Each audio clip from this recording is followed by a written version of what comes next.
You know that feeling when you lean against a wall and you can sort of feel it pushing back? Or, ouch, you'd stub your toe and wonder why it hurts so much. Well, today we're going to dig into the amazing physics behind that pushback.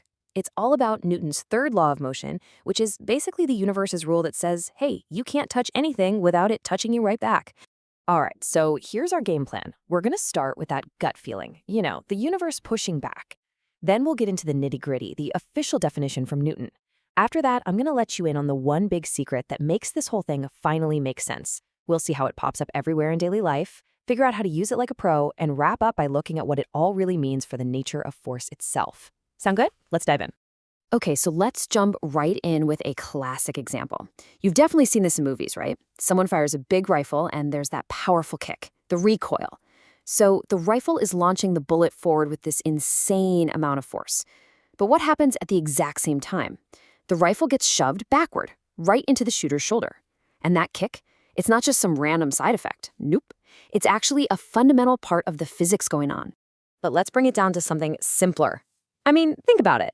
If you go to push a really heavy box across the floor, what do you feel? You feel the box pushing back on your hands, don't you? It's the same thing if you just lean against a wall. You can literally feel the wall pressing against you, holding you up. And this experience, it's everywhere. When you stub your toe, and we've all done that, the pain you feel, that's the wall pushing back on your toe just as hard as your toe pushed on it. Or when you throw a ball, that feeling of the ball in your hand as you throw it, that's the ball pushing back on you. This is no accident. It's a really deep truth about how the universe is put together. And Sir Isaac Newton, well, he nailed it. So all of these examples, they all point to this really cool fundamental symmetry in nature. So what do you say we get the official definition from the man himself? Okay, here it is. Now, the wording here is super, super precise. When it says equal in magnitude, that just means the strength of the forces, the sheer amount of push or pull, is exactly the same. And opposite in direction, well, that's pretty straightforward. The big takeaway here is that forces never show up alone. They're always part of a pair, a little two-way interaction.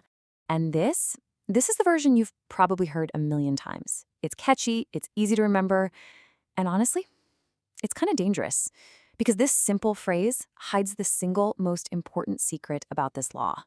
But once you get this one little detail, I promise, everything else is going to click into place. And that brings us to the question that trips everyone up.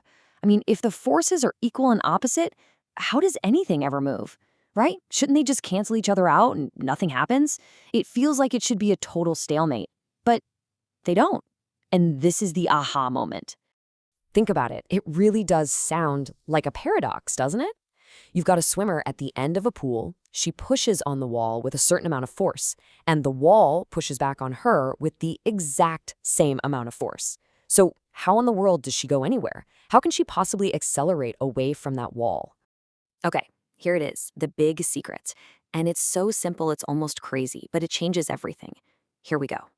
The two forces, they act on different objects. Let me say that again, because it's that important. They act on different objects. And if forces are acting on different things, well, there's just no way they can cancel each other out. It's impossible. So let's look at our swimmer again. The action is her pushing the wall. That force is acting on the wall. The reaction is the wall pushing her. That force is acting on the swimmer.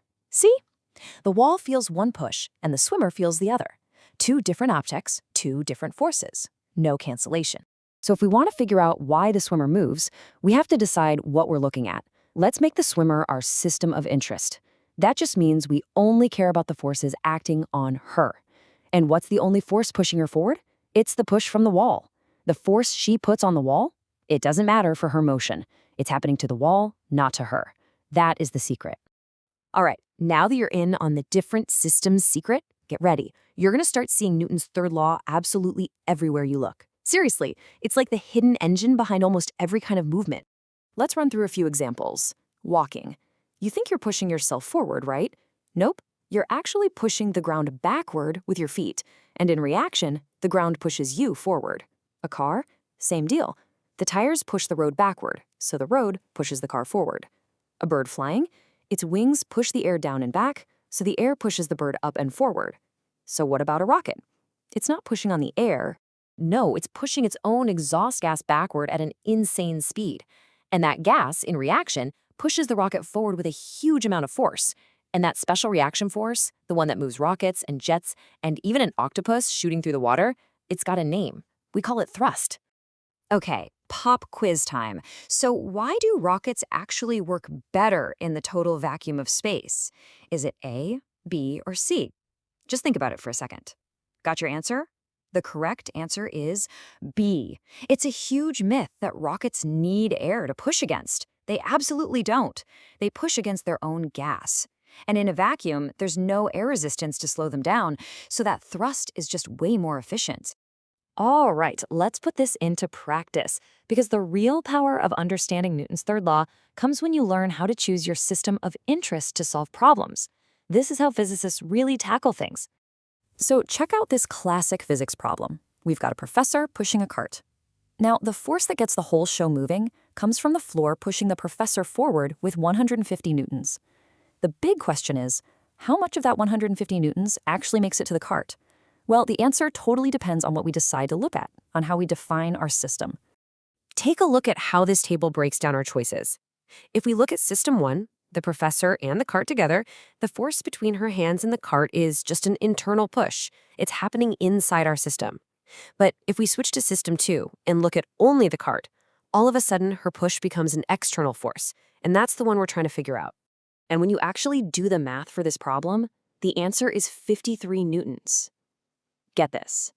Out of the 150 newtons of force that the floor gave to the professor, only 53 of them actually go into pushing the cart.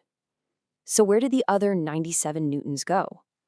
They were used to speed up the professor herself. See?